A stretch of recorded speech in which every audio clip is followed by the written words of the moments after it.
Welcome, and thank you for being with us today for our virtual League of Women Voters Palo Alto Winter Luncheon, titled The K-12 Opportunity Gap and Its Effects on Equal Access to Higher Education.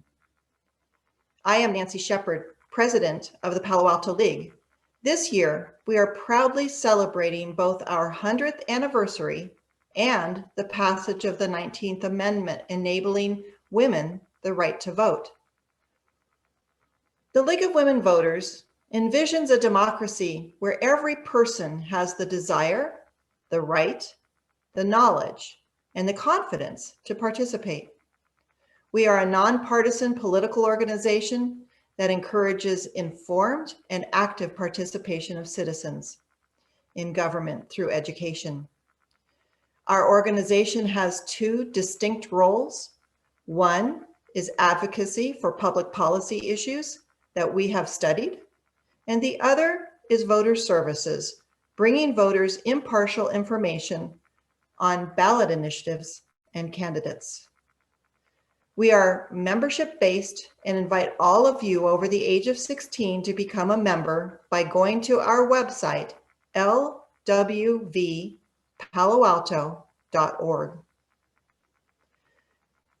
Because this is a Zoom webinar, you will be muted throughout. After the presentation, we will open it up for questions. Please use the Q&A function at the bottom of your screen and feel free to enter questions throughout the webinar. At the end of the Q&A, we will offer breakout sessions to give you time to talk in small groups about the topic. More information to follow after the presentation. This event is co-sponsored by Palo Alto Council of PTAs and the League of Women Voters Los Altos Mountain View area and League of Women Voters South San Mateo County. Today's program speakers are from the Lawyers Committee for Civil Rights Under Law, which was created at the request of President John F. Kennedy in the summer of 1963 during the Civil Rights Movement. This organization has a rich and dynamic history of service, seeking to secure for all the rights that are the ideals of which our country was founded. Kristen Clarke serves as president and executive director and holds an AB from Harvard University and a JD from Columbia Law School. She has dedicated her career to combating discrimination against African Americans and other marginalized communities.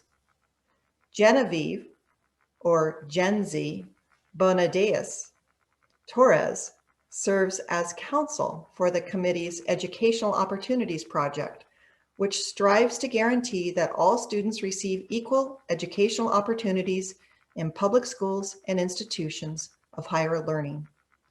Currently, the project leads the efforts efforts to defend and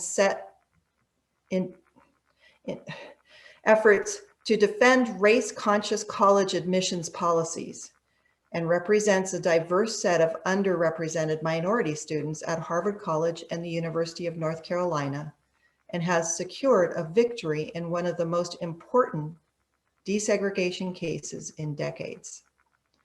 Gen Z received her AB from Harvard College and her JD from Harvard Law School, where she worked as a student attorney with the Harvard Legal Aid Bureau in eviction clinic. Prior to law school, she taught both special education inclusion and gifted cohorts. And now it is my great honor to introduce Kristen Clarke. Welcome, Kristen. Thank you so much, Nancy. Appreciate your very gracious introduction. And it's a privilege and an honor to be with you and with all of the members of the League of Women Voters of Palo Alto today. We deem the League of Women Voters one of our sister organizations in the fight to ensure that all Americans are able to enjoy equal access to the ballot box, and are grateful for the work that you do each and every day to promote our nation's most important and sacred civil right, the right to vote. Nancy offered up an introduction about our organization. I just wanted to share a little bit more about the work that we do and about the moment that we're in. And then I'm going to pass the floor over to my great colleague, Genevieve, who will kind of lead the bulk of the presentation today. But as we open the month of December, you know, I think that this is a moment for reflection on what has truly been a remarkable, unprecedented, historic, and momentous year in any way that you might imagine. It's a year in which the nation has endured tremendous tragedy. All of us continue to feel and experience the impact of the ongoing pandemic. The pandemic has touched many of us personally. It's upended our lives. And it has impacted the work that we do. It's impacted the work that we do as civil rights lawyers. It's impacted the work that you all do to protect the right to vote. And it's also a pandemic that has had tremendous impact on vulnerable communities, on Black Americans, on Latinx communities, Native American communities, and Asian American communities who have been hit especially hard by the pandemic. We know that there are communities that are suffering right now, and that there are people who are on the brink of homelessness, people who are experiencing joblessness that have upended their lives. And we know that these circumstances are ones that stand to exacerbate racial inequality in our country. This has also been a year in which our nation has undergone a deep and long overdue reckoning with racism and with police violence and white supremacy. At every moment this year, we have seen protests and demonstrations across our country that have been pressing the need for and the demand for reform. Demand for reform that can help heal communities that are divided, but most importantly, change that can help bring an end to issues that have torn at the fabric of our nation for far too long. Breonna Taylor, Ahmaud Arbery, George Floyd, these are names, these are images that are seared into our memories and our consciousness as we move into 2021.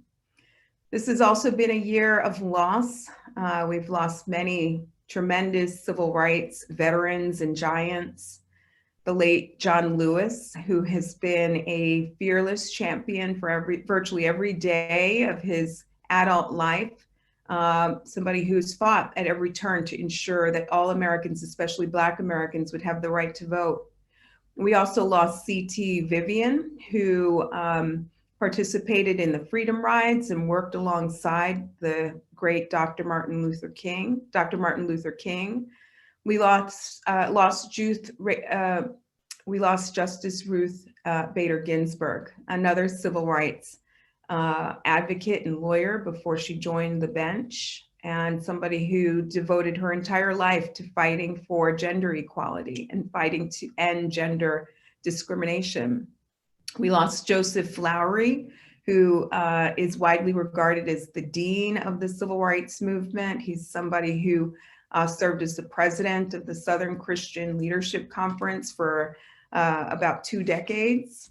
And we lost Bruce Boynton very recently, somebody who refused to exit a whites-only section of a bus station, and that courageous act sparked a series of events that eventually gave rise to the Freedom Rides.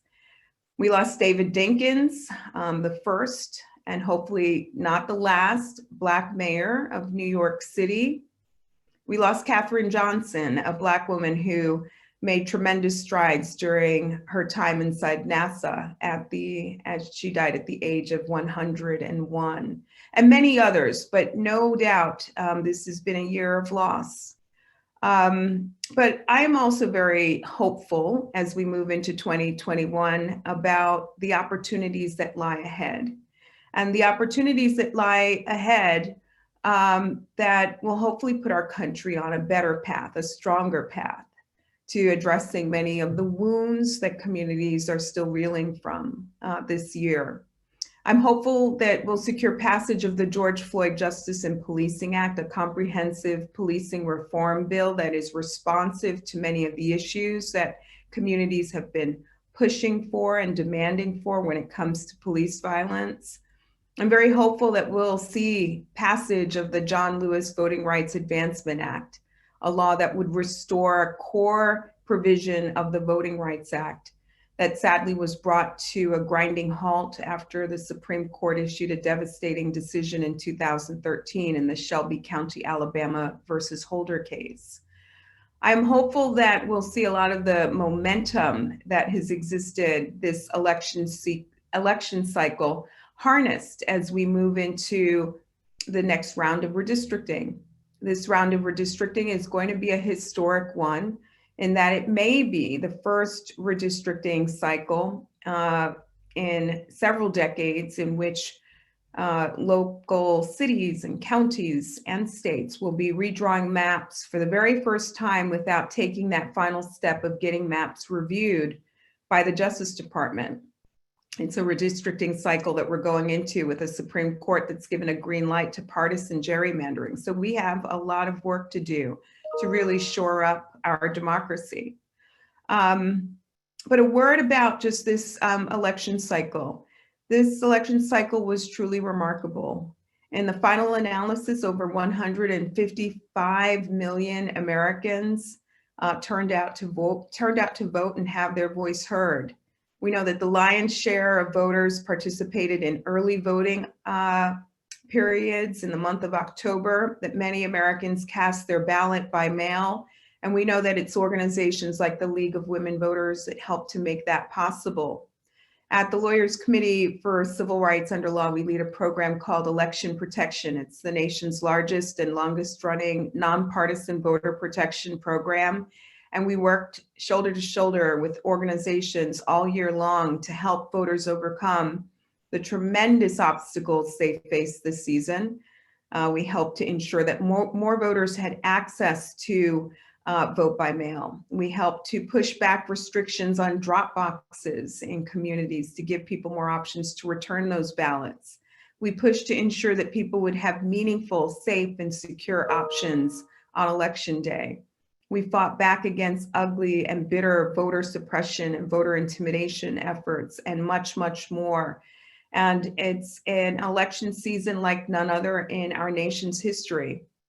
It's one that exposes that all 50 states have such dramatically different approaches to the way in which people vote and have their voice heard. It's an election season that underscores the need for us to get to work in 2021 to make our system more uniform, more open, more fair and accessible for everyone. But it's an election season that is a powerful reminder that all of the issues that we were up against, the racism, the police violence, the white supremacy, the pandemic, really pushed and prompted people who tend to sit on the sidelines to get out and use the power of their ballot this election season. And so we've got a duty and a responsibility to those folks to make sure that we continue the work beyond Election Day, that we work together to make our nation more just and more whole, and to push for a democracy that's stronger and better for everyone. So looking forward to working in partnership and standing in solidarity with you as we move into a new year. And before I go, I just want to kind of set the stage for my colleague, Bonadies Torres, who is going to talk about some of the challenges that we face in the education space. I'll just say a word about her because she can sometimes be modest, but she just is returning from trial down in North Carolina in an incredibly important federal court case that I'm sure she'll talk more about, that deals with challenge to race-conscious admissions in the higher ed context. There are a series of lawsuits moving through our courts that challenge affirmative action at Harvard University, the University of North Carolina, the University of Texas at Austin. The Justice Department recently brought suit against Yale University. And Genzi did a phenomenal job speaking up about the value of racial diversity on our nation's college campuses today. She presented witness testimony on behalf of students and alumni who brought to bear the personal impact and personal value that diversity has on their lives, and did an extraordinary job standing up for Supreme Court precedent, but most importantly, standing up for diversity and standing up for students in this incredibly important case. So I think you're privileged and honored to get the opportunity to hear from her today. So I'm going to pass the baton to her, but thank you again for the privilege and honor of spending some time with you today. Genzi? Thank you so much, Kristen, both for grounding us in the current moment that we're in and reminding us of the work that we have ahead and the ability to get it done, and for the kind words about the work that we're doing on the education project that I'm really excited to dive into more. And so with that, I will go ahead and I will, it looks like my screen sharing has been disabled. So I'm hoping that might be able to be enabled. I'll give it one more moment. There we go. Okay, problem solved. And I'm going to go ahead and I'm going to share my screen, which hopefully you all now see. I want to share a really big thank you with the League of Women Voters in Palo Alto as well for hosting today's discussion, and to all of you participating. I grew up in nearby Richmond, California, and it is always energizing and invigorating to connect with advocates in my home state who are working to make our democratic ideals a reality for all. And it's also always a privilege to talk about issues that I firmly believe are at the heart of strengthening our democracy, which is ensuring a high quality education for all children. Today's topic of education equity and existing opportunity gaps raises important questions about access, race, and how we will collectively move our country forward towards a more just society.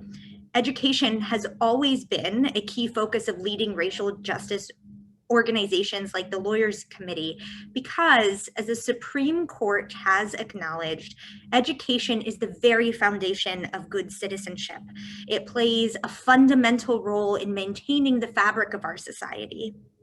And indeed, a high quality education has been associated with a slew of positive benefits, ranging from significantly higher earnings and economic security to increased civic participation, which takes various forms, from increasing voter turnout to even increasing someone's likelihood of giving blood. It's also associated with better health outcomes. Research shows that death rates for chronic diseases such as diabetes, asthma, and HIV are inversely related to literacy. So it's not an overstatement to say that lives are on the line when we deny meaningful education to our fellow neighbors. High quality education is essential, but to build the strongest democracy, research experience, and even the courts reinforce the fact that it's not just important to educate children, it's also vital that we support racially diverse educational environments. And the research here is overwhelming. It shows that racially diverse learning environments have a multitude of benefits, ranging from improved cognitive skills, including critical thinking and problem solving, improved cross-racial understanding, dialogue, and comfort levels. It helps to break down stereotypes and racial prejudice, and it helps develop capacity for teamwork and leadership. And a striking fact is that these benefits are lifelong. For example, those attending diverse schools are more likely to live in racially diverse neighborhoods.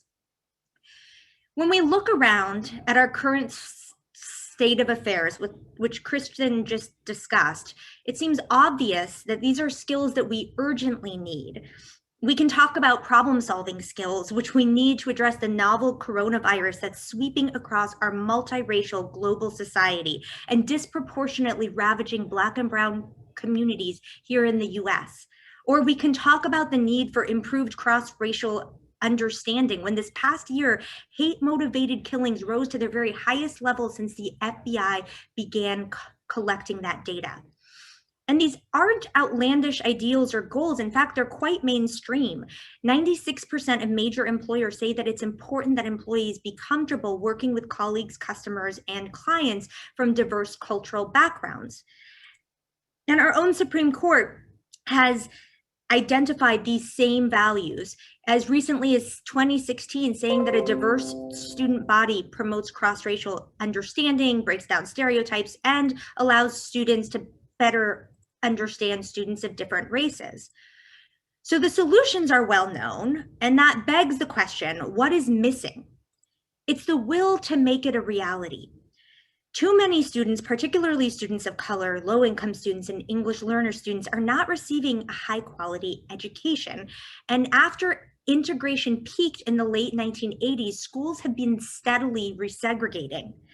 What does this current landscape look like? Well, there's a few numbers to think about. Approximately 75% of Black K-12 students and 80% of Latinx students attend racially segregated schools. And more specifically, intensely segregated schools, which are defined as schools that are 90 to 100% minority students, those schools are on the rise. In 1988, the share of intensely segregated minority schools was 5.7%. And in 2016, that share has more than tripled to 18.2%.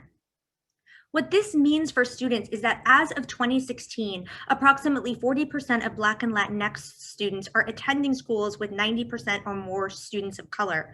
And the typical white student attended a school in which more than 2/3 of his or her peers were also white. Now, I know that I'm speaking to you all in California, but I don't want you to think that this is a problem that's limited to the South or the former Confederate states. California, New York, Illinois, and Maryland are among the worst offenders. They're the 4 states where a majority of Black students attend 90 to 100% non-white schools. And a study out of UCLA showed that California is the most segregated for Latino students, where 58% attend intensely segregated schools. Why is this happening, and what does it mean? Here, I think it's important to step back and recognize that our educational system is producing the type of unequal opportunities that in many ways it was designed to produce since our country's founding, where racial subordination was written into our Constitution. Even once the courts required school doors open to Black and brown youth, our housing policies entrenched racially separate schools through racially restrictive covenants. And then we created local school zones and district boundaries that map onto this residential segregation. So this here is a map of the Bay Area community where I grew up, Richmond, California, and the West Contra Costa County School District. And researchers recently mapped the demographics of the school zones. The darker areas here have greater proportions of Black and Hispanic students. The researchers found that communities like West Contra Costa schools simply recreate and mirror the residential segregation within their communities rather than taking action to make them better. And this was the most common trend seen across school districts throughout the country. Our schools are reflecting the residential segregation baked into our neighborhood. Up until now, I've focused on the state of segregation across schools, but in what way does this result in opportunity gaps, the topic of today's talk? Well, we've discussed how the failure to cultivate integrated environments means that we're losing out on reaping a host of benefits. But I also want to highlight how segregated environments spur tangible disparities in resources and learning that students receive across schools. And I'm going to highlight 3 such gaps, which I'll go through one by one. All of these gaps existed prior to COVID, but COVID and school closings have exacerbated these problems, as we'll discuss. So first, let's talk about financial gaps. Our highly segregated school system means that school funding is also highly racialized. And here's some data to consider. Black, Latinx, Native American, and Pacific Islander students are much more likely to attend high poverty schools, as these numbers reflect. All this adds up in a major way in the amount of $23 billion According to EdBuild, that's how much more funding predominantly white school districts receive compared with districts that serve mostly students of color. And breaking this down by district, the researchers found that for every student enrolled, the average non-white school district receives $2,226 less than a white school district does. Now, California, moving to the state that you all are in, has recognized the importance of targeting more funds towards higher needs students. And it developed in 2013 and improved on its funding formula since. And the formula is called the Local Control Funding Formula. And it tries to steer more financial resources towards communities with higher needs, namely those with higher concentrations of low income students, English language learners, and foster youth. The good news is that this more targeted funding has allowed the state to boost scores for low income students, and that's reflected here by the orange growth in the graph. And perhaps most importantly, the overall amount of funding is still far too low. So while there's some good news, there's still a lot of work that still needs to be done. Here's some basic numbers for reference. As you can see, California is still behind the national curve in spending per student, and it's markedly behind our friends in New York, spending about half as much per student. In fact, we're ranked 41st in the nation. In 2018, researchers at the American Institute for Research calculated that for all of California's students to meet the state's learning standards, the state would have to spend an extra $25.6 billion more dollars. The major takeaway is that California's state funding pie, so to speak, is just too small. Even if the local control funding formula carves out a bigger piece of that pie for high need students, the pie is too small, and so that relatively larger piece is still far too meager to meet students' needs. Richer districts can make up for these gaps through local funding and providing supplementary at-home services, but lower resourced communities can't. And this also raises important implications for COVID. As economic downturns take hold, state funding dwindles, and low-income communities that rely more on state funds than local funding are the hardest hits by any cuts to California's education budget. Moving on to the second observed opportunity gap is the gap for Black and Brown students to have less exposure to inclusive, academically rigorous learning environments. And this stems from funding, but it's also distinctly driven by explicit and implicit racial biases. The numbers tell a stark story. Black, Latinx, Native American, and Pacific Islander students are 3 to 6 times more likely than white students to attend a high poverty school. And these schools are more likely to be taught by out-of-field teachers. They're less likely to have access to extracurricular activities. They're less likely to offer advanced courses, less likely to have school counselors, and less likely to offer test prep resources. As I said, racial bias also presents further barriers. Even when Black and Brown students have access to such resources, educators are less likely to call on them in class, which has downstream effects on their own self-confidence and their engagement with learning. Studies further show that teachers' lower biased perception of Black and Brown students mean that they're less likely to be identified for gifted programs and college preparatory coursework, irrespective of their qualifications. And that's a huge opportunity gap for these talented kids. The system is less supportive of Black and Brown students as well when it comes to discipline. Educators are more likely to discipline Black, Latinx, and Native American students, both more harshly and more frequently. And the studies tell us that these are trends even for the same exact conduct. Now, this slide is meant to show that the national trends that I just discussed characterize California schools as well. The studies show that minority schools are more likely to have teachers with emergency style permits. California's gifted programs lack diversity as well. And schools also lack adequate counselors. That's true across the board in California schools, but it's especially true in high minority, low-income populations. This brings us to the last gap that I'll highlight, an access gap, and it takes many forms, but in light of the current pandemic and school closures, disparities in access to Wi-Fi and digital devices has resulted in access gaps. As this infographic shows, Native American, Black, and Hispanic families are far more likely to lack internet connectivity, which denies an education when so many schools have switched to remote learning.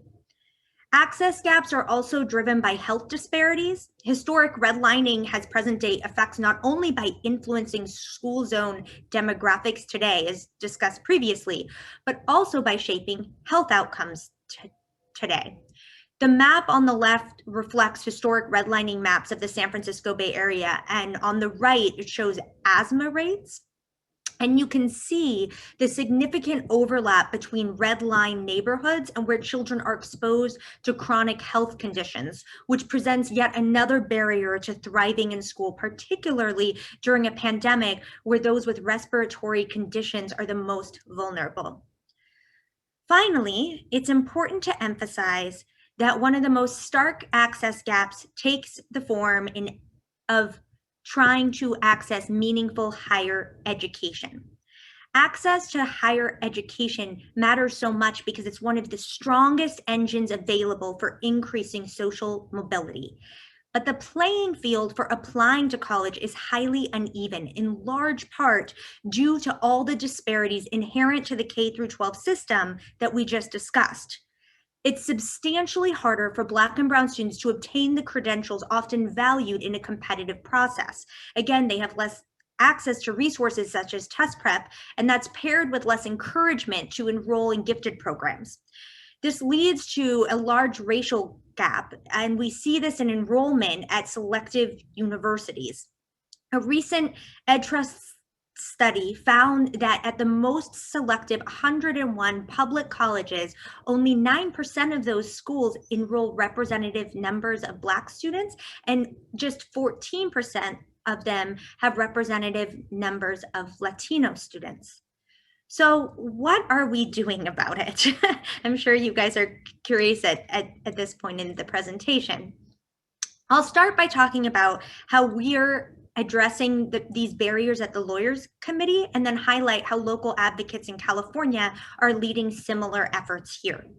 And I'm gonna begin with the higher education context, which Kristen talked about somewhat as well. When faced with this highly uneven playing field, it's even more essential that colleges look at students in their fullest context.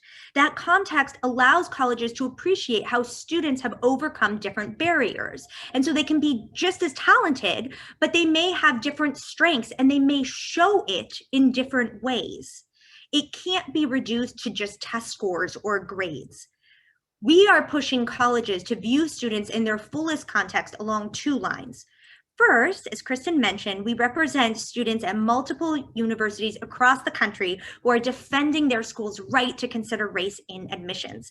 And these are the courageous students who have been standing up in court to explain why race matters in the application process and why racial diversity matters on campus to produce the engaging and eye-opening discussions that make them better physicians and policymakers. They're defending these diversity programs against the coordinated attacks of Ed Blum, who's made it his life's work to roll back voting rights, immigrant rights, and now any and all use of race in higher education, bringing cases against Harvard, UNC, and UT Austin yet again. And Blum has found an ally in the Trump administration and Betsy DeVos, who rescinded the Obama-era guidance that outlined strategies for promoting diversity education programs. And most recently, DOJ filed an extremely thinly supported and unprecedented lawsuit against Yale University's race-conscious diversity program as well. Our students speak directly to why these diversity programs matter in recognizing students in their fullest context and not reducing them to scores. Tang Diep, who testified in the Harvard case and is from California as well, shared about the importance of writing his personal essay on how his family immigrated to the US when he was in 4th grade, how as a kid his Vietnamese identity often felt lost in translation. He was mocked for his accent and called racial slurs. And he told Harvard about his transformative growth, how he improved his English by placing a pencil between his teeth while reading hundreds of books out loud. He pushed himself linguistically by joining a arts humanities magnet program, and he reconnected with his Vietnamese identity as a source of pride rather than shame. These experiences contextualized Tang's SAT score, which was on the lower end of the Harvard average. And it also sheds more light on how he could contribute to discussions on Harvard's campus. Erasing Tang's ethnicity provides an incomplete picture of his strengths. And that's just one of the reasons why we think that these programs are so essential. In addition to representing students like Tang in the multiple crisscrossing lawsuits across the country, we're also partaking in efforts to break down existing barriers to admissions. One major barrier being the use of standardized tests such as the SAT and ACT in admissions. The problems with the SAT and ACT have been well documented and can be boiled down to 2 fundamental issues. First, there's no justification for using them because they are not meaningfully predictive of talent or how students will do in college. High scores are most correlated with wealth and privilege, and once wealth is controlled for, they're not meaningfully predictive and their value disappears. Second, they have serious negative impacts on Black and Brown students. That's in part because of what we've discussed, that Black and Latinx students have less access to test prep courses in the K-12 schools. But researchers have also exposed how racial biases continue to be built into the development of the exams themselves. Such practices include omitting questions on which minority students perform well, but keeping questions on which they do not perform well. And researchers at the University of California found that up to 12% of test questions are biased against Black students and up to 10% are biased against Latinx students. Exam conditions also present a barrier to students with disabilities since not all test sites permit accommodations. The Lawyers Committee has supported the broad-based efforts, and I'm actually going to go back one slide, among many advocates to end such testing requirements. Last June, we sent a letter to 30 major universities calling on them to drop the testing requirements and commit to an equity-based approach going forward. 28 of the 30 colleges have dropped the tests, at least for the upcoming admission cycle. And now our job is to make sure that these changes last beyond the pandemic and that such colleges do not replace these tests with other racially biased metrics. Our efforts in the higher education space have resonated with the incredible advocacy efforts being led in California over the past year. In 2020, a diverse coalition led a tremendous effort that sought to repeal California's ban on affirmative action, and they successfully got it on the ballot as Proposition 16. As you all likely know, that effort ultimately was not successful at the ballot box, but we can and must continue to push colleges to view students in their fullest context and use all legally permissible tools to increase diversity and admit highly talented students from all walks of life who may exhibit their skills and strengths in different ways. And that brings us to the second impressive effort coming out of California. Advocates in California have been leading the fight to end colleges' use of standardized tests in admissions. As you all may know, our affiliate public counsel has led the legal battle with other allies to challenge the UC's use of the SAT and ACT in admissions, and the pressure from the lawsuit combined with other groups' advocacy efforts pushed the UC to announce that it would drop the testing requirement for the upcoming year and permanently drop it after 5 years. Public Counsel continued to challenge the ongoing use of these tests for scholarships and a so-called added value. And this past August, they successfully secured an injunction barring the UC system from using the test in any way in the upcoming year, breaking down a very serious barrier to higher education for Black and Brown students. Moving to some of the efforts in the K-12 space, we've been tackling new forms of segregative practices by predominantly white wealthy communities in North Carolina who have been using charter schools with residency requirements as a backdoor mechanism to separate from the more racially diverse school district and hoard resources for their predominantly white and wealthy children. And we've challenged this law as both racially discriminatory under the state's constitution, the state constitution's equal protection clause, and also violative of the state constitution's guarantee of a uniform education. The case is a good reminder of how communities are finding new ways to further segregate our schools, and how too often Betsy DeVos's promotion of school choice with no oversight or standards is being used as a vehicle for white flight. It's important to ensure that public funds go to public schooling, traditional and charter, that reflect our democratic values and promote diverse learning in environments, not worsen the segregation that we're seeing on the rise. In addition to combating segregation, we're fighting to ensure equal access during the pandemic. Our work in Missouri revealed that students, including students whose families were homeless, were being charged fees to access Chromebooks and digital devices, which are now necessary for learning in the remote learning environment. Excuse me. We notified the district and the state that such practices were unlawful under the state constitution's guarantee of a free public education, which exists in California as well, and the guarantee of the McKinney-Vento Act. And this federal law ensures that school districts identify and remove barriers to the enrollment and retention of homeless children and youth. And importantly, for the pandemic, it says that they have to remove barriers in accessing academic and extracurricular activities, including online learning. And by writing demand letters to the district and the state, we were able to get the district to drop the policies, as well as get the state to write guidance for all of the district to say that such policies were unlawful. Here in California, similar advocacy efforts have been underway. With regard to segregation, the state attorney general recently brought and settled a lawsuit against Sausalito Marin City School District for knowingly and intentionally maintaining and exacerbating segregation across schools.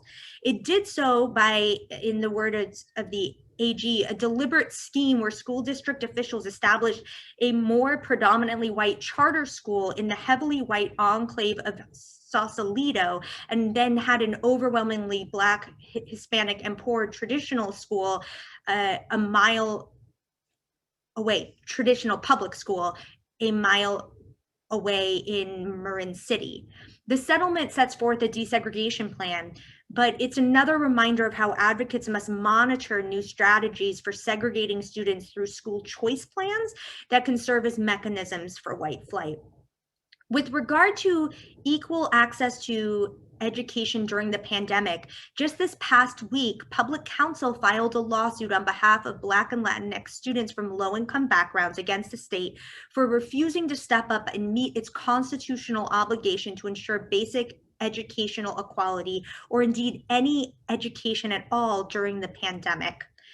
And the complaint lists a lot of statistics about the differences in access that map onto what we discussed before, about how there's disparities in Wi-Fi, disparities to quality teachers and teachers with training.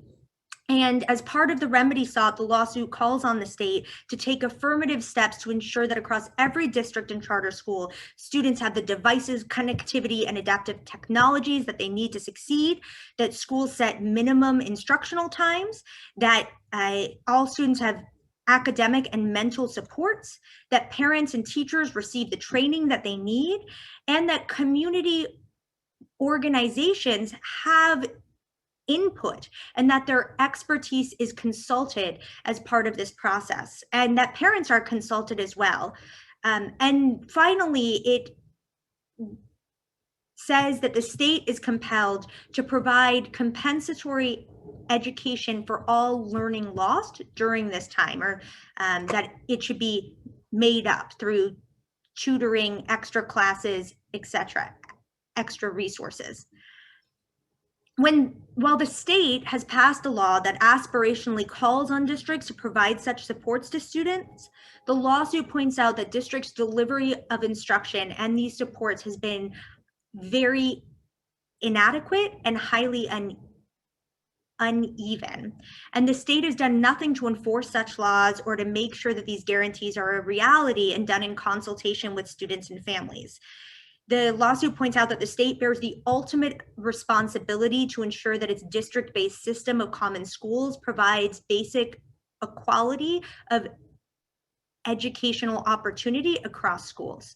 Time will tell if the legal action will be successful, but it provides a good roadmap of the current challenges that California's students face and a path towards different solutions. So this presentation is just a window into the various opportunity gaps across our system and the various efforts to address them. There's obviously much more to discuss and much more work to be done.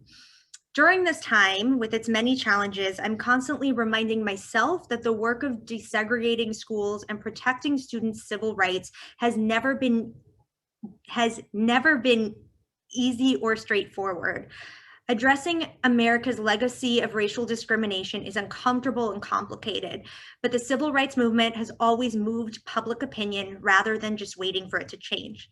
And I deeply appreciate that the League of Women Voters is committed to learning and engaging in this ongoing effort to better our educational systems. And I'm looking forward to further delving into these as part of the question and answer period. So I will go ahead and stop my share. Genzie, thank you so much. What an enlightening and boy, data that I have never known, to give us such an in-depth presentation of the issues that we face, and also the great work that your committee is doing to try to create change and advocate for change. So we greatly appreciate that. We have a lot of questions actually.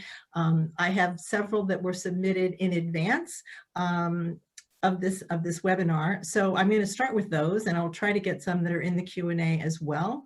I also want to just mention before we begin Q&A that some of the questions came through, or chat came through about recording. We are recording this webinar, so it will be available. I know there was a lot of some of the slides people are really interested in and want to view them more slowly in their own home. So they will be available for everyone. We will not be sending out the presentation, but you can view again on our recorded, which will appear on our website. So the first question I'm going to ask is, does California have a required civics education class in our local schools? So it is required that California or that students take social studies. Compared to different states, California doesn't have the best civics education law on the books, but it does require such classes for graduation, and it does build it into their state content standards. I think that there's a lot of great resources out there for how to push schools and districts to improve their civics education classes. The Brookings Institute put out a great article, and I'm actually not sure, Myra, if it's okay for me to drop that in the chat, but absolutely. Actually, that was the next question was really what can we do to increase the requirements, because we're a league of action, and our members are always anxious to know what impact can they personally have in creating change. Yeah, and I love those questions because it's really the people driving it. We have some good laws on the books, but it's all about tracking it and enforcing it. So I'm going to put into the chat a resource from the Brookings Institute that has some good information on civics education, and it actually links to a resource as well that has some proven strategies on the components that should be included in a civics education. And then it's all about working with community groups to push districts to incorporate these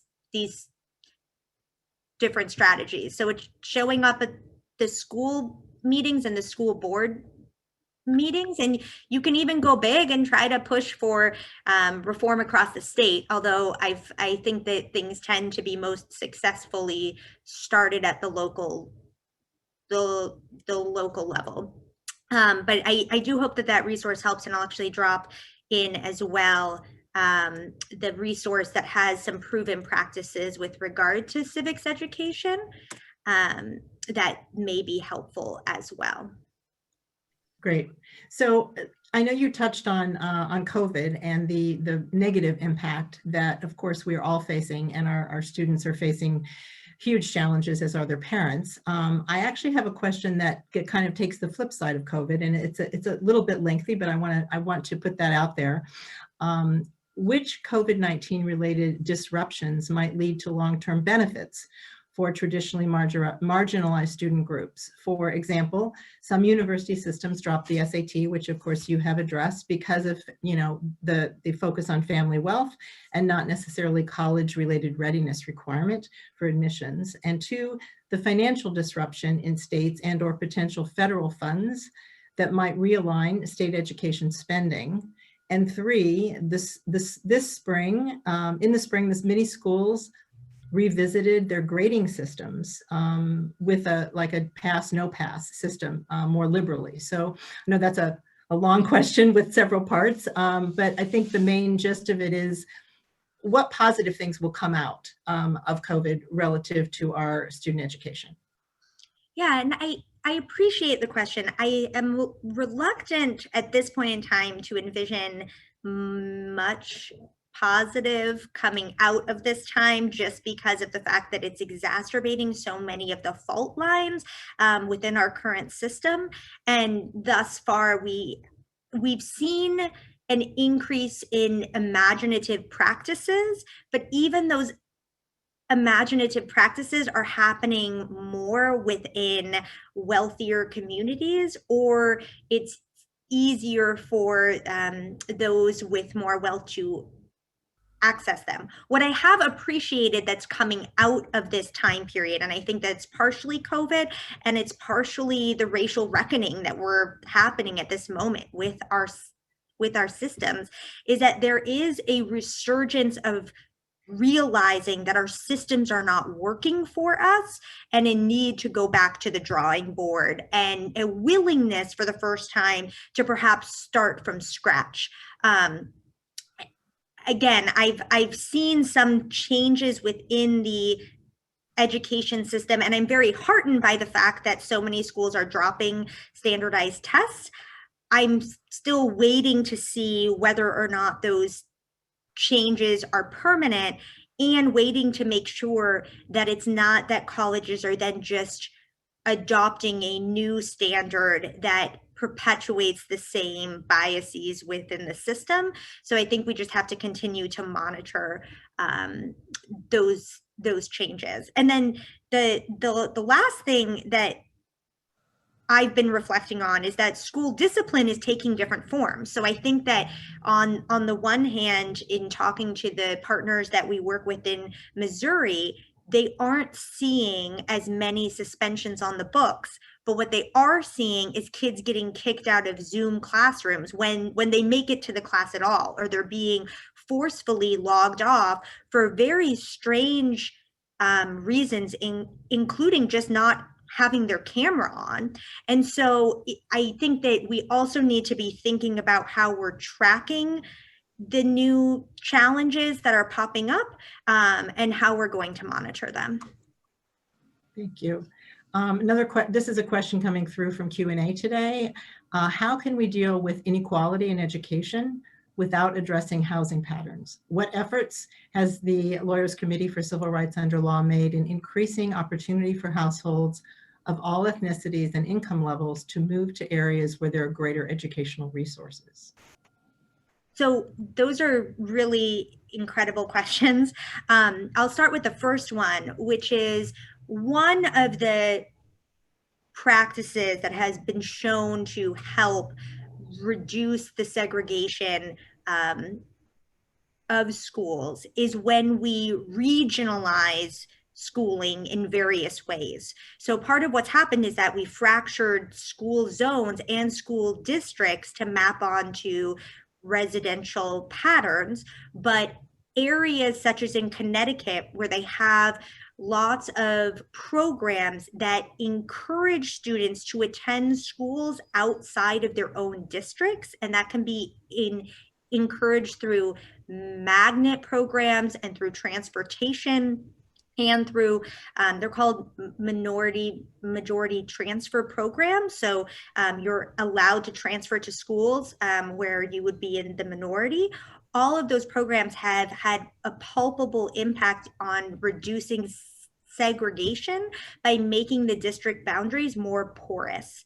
And at the Lawyers Committee, we've actually brought suits to try to consolidate districts that are meaninglessly fractured, where the schools are enrolled, and where it would be more effective and efficient to actually combine the district schools.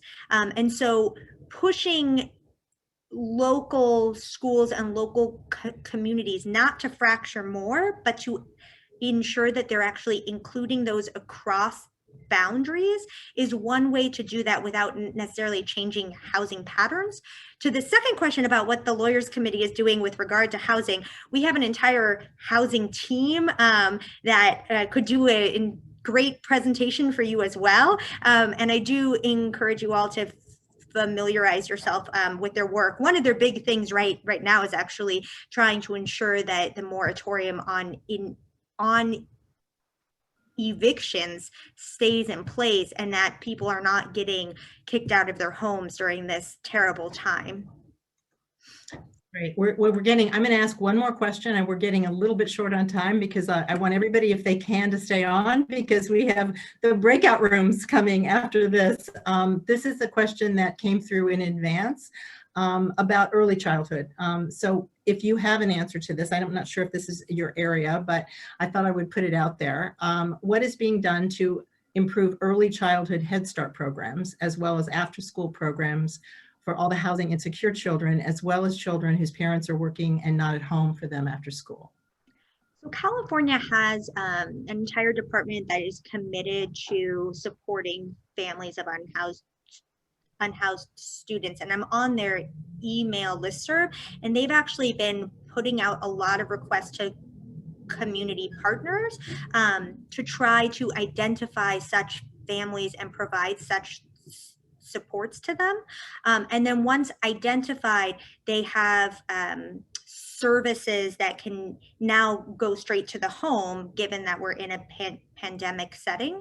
So that's another link that I'll just go ahead and try to drop into the chat box, because I do think that if people know individuals or know of organizations that are in contact with such families as their housing is in flux, they should be able to access these resources. So I'll just put that in the chat box. And then I did forget one thing on the last question, and I know that we're short on time, but one of the big things that our housing team works on is to promote the rule to affirmatively promote fair housing.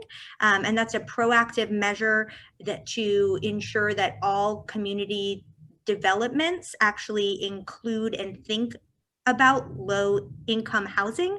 The Trump administration has been attacking that. And one of our big priorities with the upcoming administrations is to build that back up and make that robust once again.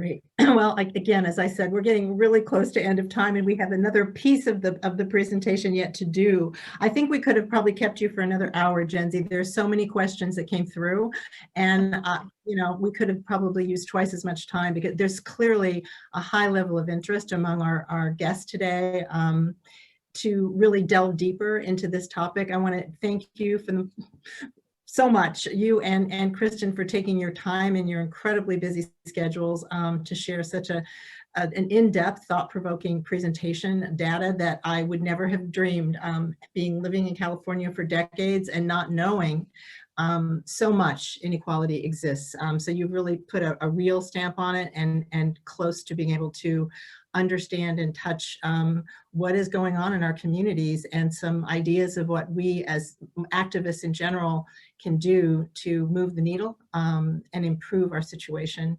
So thank you again. It was an honor to have you and Kristen speak to us today. I am going to segue here into our breakout rooms and just a little bit of instruction and an introduction that I'm also very proud to make, and that is to Jeannie Lithcott. And Jeannie, if you want to turn your camera on so they can see you, that would be lovely. Jeannie, I think probably for many of you just doesn't even need an introduction. She's so well known. I mean, Jeannie has been an advocate, an active member of the League, a board member, a co-chair of voter services, and the ever-ready bunny who never stops until every student in Palo Alto has been registered to vote, and then to get them out to vote. So we thank you, Jeannie, for all the work that you do. She's also a professor, taught for I don't know how many years, but she's really a major force in our community and is on a new mission of her own regarding education in our public schools. So Jeannie is going to provide a little bit of guidance, and I'm going to ask Louise to put up her PowerPoint, and she's going to talk you through a little bit of some thought-stimulating questions and topics for discussion. We hope that you'll stay with us. It's going to be a little bit complicated to get into our breakout rooms. We're going to give you more instruction at the end of Jeannie's talk on ideas of what's to come, but it won't happen again, so bear with us. We appreciate your patience. I also want to just give a quick shout out and thank you to my committee that I have neglected to do on past webinars, to Karen Kolinsky, Lisa Vogue-Levin, and Louise Valente, who is our technical director and behind the scenes really doing everything. Without Louise, these webinars would never happen. So thank you, Louise, for that, and to my committee for really working hard to bring these webinars to you.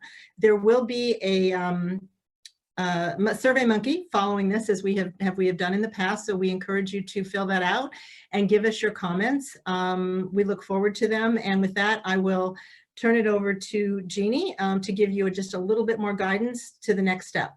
Jeannie, you're on. Did we lose her? Are you on mute? Well, she was on. There she is. Go, there. Jeannie. Yes, thank you so much to Kristen and Genzie for an incredible presentation. I really appreciated it. As we move into the small groups, the breakout groups, with which some of you may be familiar, the first thing I'm going to give you are a set of topics for discussion in the breakout rooms. These are not intended to limit what you discuss, but they may be, I hope, inspire some conversation. So one topic for discussion is the achievement opportunity gap in our local schools. How do you know if this exists in our schools? What's the evidence? Who is being negatively affected? How important is it to you to actively address that opportunity as soon as we get back to regular school learning? So that's one topic of discussion. The next topic is next year in non-COVID times, imagine all students are back in class and the usual schedule is underway. What can parents do to best support their children as they return to school as it was? What can parents do to best support the teachers and administrators as in-school education resumes? And then another, the third topic for discussion, name and describe several examples of systemic racism that is or has been at work in our schools. Discuss how you know it is systemic racism rather than the actions of a racist in school. Who is most hurt by some of the examples offered? In systemic racism, the cause of decades-long PAUSD achievement gap. Is systemic racism the cause? So those are the topics that we're offering for discussion, and they'll be available again when you're in your breakout rooms. But then this is what the next steps are going to be. So in order to join the breakout rooms, everybody should go to the chat function where there is a link there to register again, but for the breakout sessions now, okay? Then when you see that link, copy and paste that link into your browser. Sign out of this webinar, then leave it, in other words, and click the new link to enter the new Zoom meeting. Zoom will enter you into a breakout room on a random basis. There will be a host in each one of those breakout rooms to help get the conversation going. Again, the questions that I spoke of are just an illustration of important issues that we think might be interesting to discuss, but you're not limited by them. So there'll be a host to help get the conversation going, and then introduce yourself to each other and enjoy the time to chat with friends, make new friends, and discuss the presentation.